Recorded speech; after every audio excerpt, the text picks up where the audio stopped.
Halo,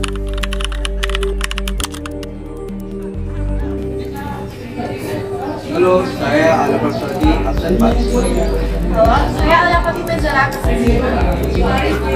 Halo, saya Kirana Putri Prastwi, presensi 20. Halo, saya Nasa Alisna, presensi 26. Halo, saya Rima Sama, presensi 29. Halo, saya Tasya Aulia, presensi 33. Di sini, kami dari kelompok 6 kelas 10 akan membawakan tema Informatika untuk Indonesia di masa depan. Informatika untuk Indonesia di masa depan. Sebelum membahas rancangan Indonesia secara lebih lanjut, kenali dulu yuk informatika. Informatika adalah ilmu yang mempelajari terkait penggunaan komputer untuk mengatur dan menganalisis data maupun informasi berukuran besar pada mesin berbasis komputasi. Setelah mengenal apa itu informatika, peran apa sih yang kita tawarkan untuk Indonesia agar ekonomi, industri, pertanian, peternakan, kemiskinan, dan kelaparan dapat maju dan berkembang maupun berkurang. Indonesia yang sudah bergabung dalam PBB dengan program untuk meningkatkan kemajuan teknologi dan informasi di masa depan ikut serta menerapkan dalam negara kita sendiri. Nah, programnya apa sih? Programnya adalah MDGs dan SDGs. Lalu, apa perbedaan MDGs dan SDGs tersebut? Sebelum masuk ke perbedaan antara MDGs dengan SDGs, kita perlu tahu dulu nih, apa itu MDGs dan apa itu SDGs.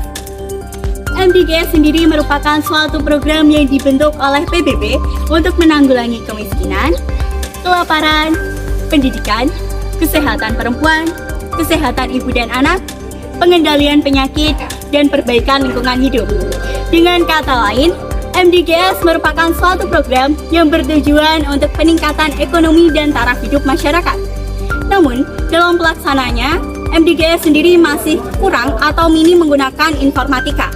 Sehingga dalam pelaksanaannya MDGs mempunyai banyak kendala, seperti sulitnya mengumpulkan data dan lamanya pengolahan data. Sehingga MDGs ini dihentikan mulai tahun 2015.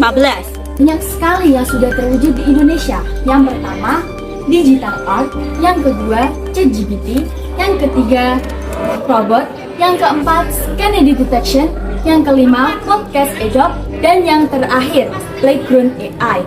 Bahkan, banyak yang kita tidak sadari tentang pertambangan di Indonesia. Kenapa? Karena pertambangan di Indonesia sudah menjamin keselamatan bagi para pekerja dengan memanfaatkan informatika untuk menggerakkan alat berat tersebut. Lalu apalagi perindustrian mobil, pabrik, dan lain sebagainya pastinya tidak luput dari informatika. Bayangan yang kami harapkan untuk informatika di masa depan adalah informatika dengan terus pengembangannya namun tetap dengan pengendalian oleh manusia. Banyak yang membayangkan seperti apa kehidupan di abad 21, bahkan lebih.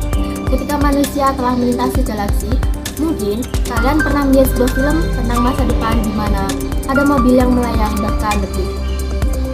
Namun, dari sudut pandang kelompok kami sendiri, kami melihat suatu teknologi yang bisa dikembangkan tetapi masih didominasi oleh manusia.